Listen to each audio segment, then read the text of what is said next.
Okay, I bet you've never worked with a sales leader with this kind of hustle, and I bet you've never experienced a time traveling deal. So this past week, my work session with one of my favorite sales leaders, it landed on Wednesday, day one of Q4.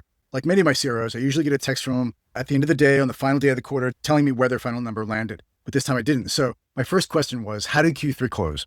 And he told me this. His sales team had a large deal on the line. They had a verbal commit, red lines ready. Only blocker was that his signatory, the client's lawyer, was traveling. So what did they do? They literally woke up the client's lawyer at 7 a.m. in Japan on Wednesday, October 1st, the first day of Q4, to close the deal by 5 p.m. on Tuesday, September 30th, the last day of Q3. They got somebody in the future to close a deal in the present without a flux capacitor, I might add. There are three things to take away from here. One, the level of ownership is absolutely unmatched. The team refused to let a deal close on day one of Q4 when they could see a path to closing it on the last day of Q3. And now consider this.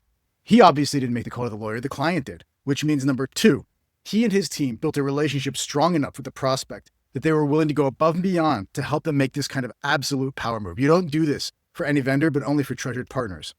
And then number three, the client didn't just do this to help a guy and his team out. You know that this team created an incentive, terms of some sort that motivated the client to make that call and wake up that lawyer in Japan. Ownership, partnership, incentive.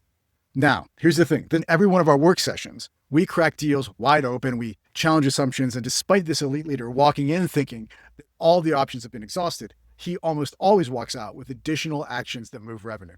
But not this time. That absolute baller move was all him and his team. With that said, if you're a CEO and you want your CRO sharper, faster, hungrier, or you're a CRO and want to sharpen your own edge, partnering to drive these kinds of results is just one of the many things we do here at RevX. Pragmatic deal-moving actions that set you and your results apart from the rest. So if you want help sharpen your edge or your CROs, reach out. Let's go finish this year with a killer Q4.